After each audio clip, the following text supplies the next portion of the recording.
Malungkot na balita, Dr. Willie Ong, ibinunyag na may breast cancer din ang kanyang asawa na si Doc Liza.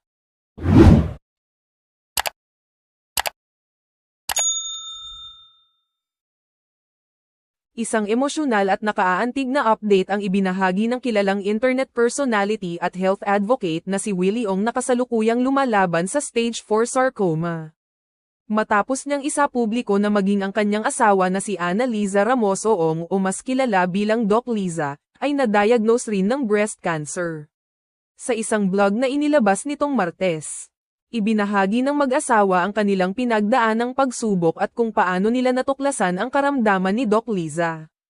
Ikinwento rin nila ang kasalukuyang kalagayan nito at ang mga hakbang na kanilang ginagawa upang malabanan ang sakit. Ayon kay Dr. Willie, kinakailangang sumailalim si Doc Liza sa 12 chemotherapy sessions, at 6 na rito ang kanyang matagumpay nang natapos.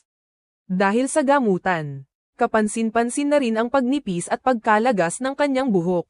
Matapos makumpleto ang chemotherapy, nakatakda namang isagawa ang mastectomy surgery sa kanyang kanang dibdib bilang bahagi ng kanyang paggamot.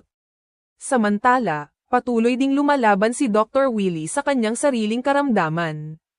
Sa kabila ng pagkakaroon ng stage 4 sarcoma, sinabi niyang nananatiling stable ang kanyang kondisyon habang sumasailalim sa immunotherapy at targeted therapy. Sa gitna ng magkasabay nilang laban sa cancer, nananatiling matatag ang mag-asawa at buong pananampalatayang humaharap sa bawat hamon. Sa halip na mawalan ng pag-asa, pinipili nilang maging inspirasyon sa marami sa pamamagitan ng pagbabahagi ng kanilang karanasan at pagpapakita ng tibay ng loob.